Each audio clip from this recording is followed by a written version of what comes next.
Okay. That's done.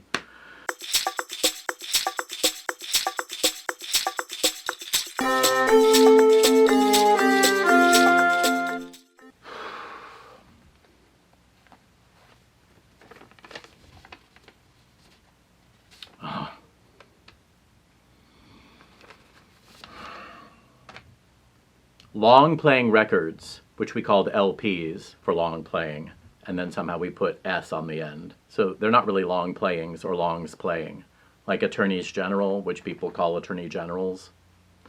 That's a whole other topic. But LPs, long playing records, vinyl. They played at 33 1/3 as opposed to singles, which were also vinyl, which played at 45 revolutions per minute.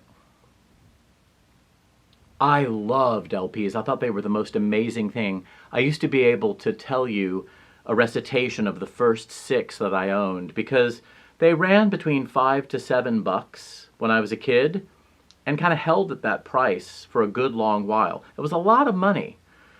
And I would buy an LP if it had, my metrics were, if a 45 is $1, I have to like at least 4 songs on the album to take a chance on a 5th song pleasing me.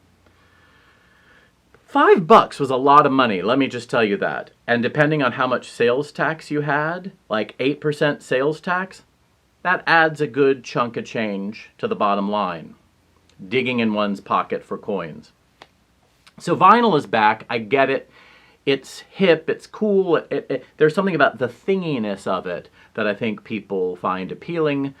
I've talked with young audiophiles who have long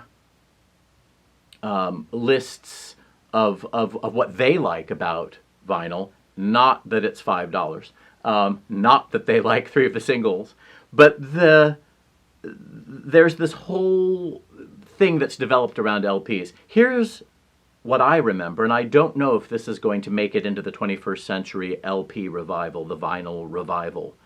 The smell of cardboard and the paste that held it together. And if it was an old album, it was a little musty, almost like a library book, but not as aggressive. And sometimes the vinyl had this strong smell, probably highly toxic as I think about it in this moment. But so delicious.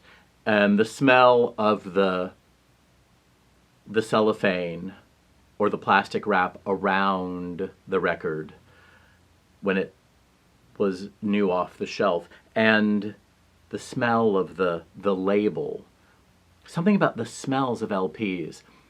It's kind of silly to talk to you about this on a YouTube channel because you can't smell anything. But then again, there are these people who spray fragrances and describe what those are like for 12 minutes. Well, they describe what it smells like for about 30 seconds, surrounded by a whole lot of hoo-ha on either side.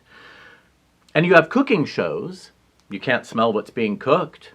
They're like, do this with the garlic. You're not smelling that, one of the key components of cooking.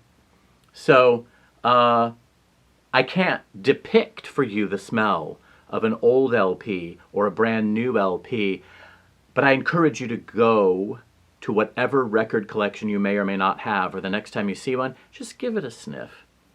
See if it conjures memories or see if it creates new ones. Let me know. I think you might like it.